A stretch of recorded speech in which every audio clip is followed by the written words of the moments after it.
Depression anxiety എന്ന് പറയുമ്പോൾ നമുക്ക് രണ്ട് എൻറ്റിറ്റി ആയിട്ട് മാറ്റി പറയാമോ എന്ന് ചോദിച്ചാൽ പറയാം. ഡിപ്രഷൻ വേറെ, ആങ്സൈറ്റി വേറെ. പക്ഷേ at the same time depression ഉള്ള ഒരാൾക്ക് ആങ്സൈറ്റിയും കൂടെ വരാമോ? വരാം. ആങ്സൈറ്റി ഉള്ളവർക്ക് ഡിപ്രഷനും കൂടെ വരാമോ? വരാം. അത് പക്ഷേ ഒരുമിച്ചുണ്ടോ, അതോ ഡിപ്രഷനും ആങ്സൈറ്റിയും ഉണ്ടോ, അതോ ഡിപ്രഷൻ മാത്രമേ ഉള്ളൂ, അതോ ആങ്സൈറ്റി മാത്രമേ ഉള്ളൂ എന്ന് ഡിസൈഡ് ചെയ്യണമെങ്കിൽ അതിന് സർട്ടൺ ക്രൈറ്റീരിയാസ് ഉണ്ട്. ആ ക്രൈറ്റീരിയാസ് ഫുൾഫിൽ ചെയ്യുമ്പോഴാണ് നമുക്ക് ഇന്നയാൾക്ക് ഡിപ്രഷനുണ്ട്, ഇന്നയാൾക്ക് ഇത് ആങ്സൈറ്റി ആണ് എന്ന് ക്ലിയർ കട്ടായിട്ട് പറയാൻ പറ്റത്തുള്ളൂ.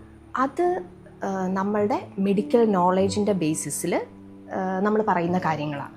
ഒരു ലേമാൻ ടേമിൽ ഡിപ്രഷൻ എന്ന് പറയുന്ന ഓക്കെ, നമുക്കൊന്നും ഒരു സങ്കടം വരുന്നു, അല്ലെങ്കിലോ കാര്യം നടന്നില്ല, അല്ലെങ്കിൽ ചെയ്തത് അങ്ങോട്ടൊരു നമ്മൾ വിചാരിച്ചിടത്തേക്ക് എത്തിയില്ല എന്ന് വന്നു കഴിഞ്ഞാൽ അതെനിക്കൊരു ഡൗൺ ഫീലായി, അതൊരെന്നെ ഡിപ്രഷനായി. പക്ഷേ ആക്ച്വലി ഡിപ്രഷൻ എന്ന് പറയുന്നത് അതല്ല.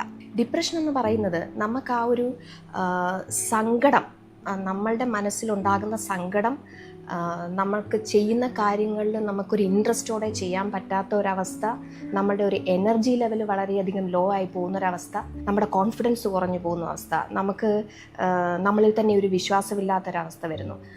ഇങ്ങനെയുള്ള പല പ്രശ്നങ്ങളും നീണ്ടു നിൽക്കുന്ന രീതിയിൽ വരുമ്പോഴാണ്. ഇതിപ്പോൾ വൺസ് ഇൻ എ വൈൽ ഒരു പ്രോബ്ലം സംഭവിക്കുമ്പോൾ നമുക്കെല്ലാവരും ഈ ഒരു ഫേസിൽ കൂടെ കടന്നു പോകും. ഉടനെ അത് ഡിപ്രഷനാണെന്ന് പറയാൻ പറ്റില്ല.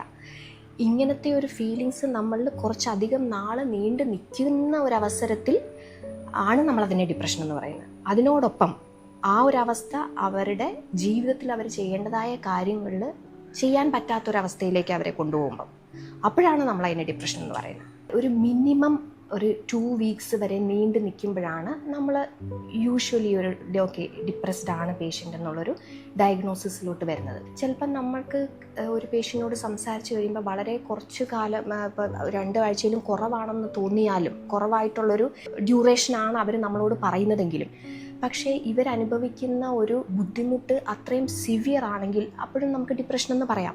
പക്ഷേ ജനറലി ഒരു 2 വീക്സ് എങ്കിലും നീണ്ടു നിൽക്കുന്ന രീതിയിൽ ഈ അസ്വസ്ഥതയിലൂടെ ഈ വ്യക്തി കടന്നു പോകുമ്പോഴാണ് നമ്മൾ അതിനെ ഡിപ്രഷൻ എന്ന് സാധാരണഗതിയിൽ ഡയഗ്നോസ് ചെയ്യുകയുള്ളൂ.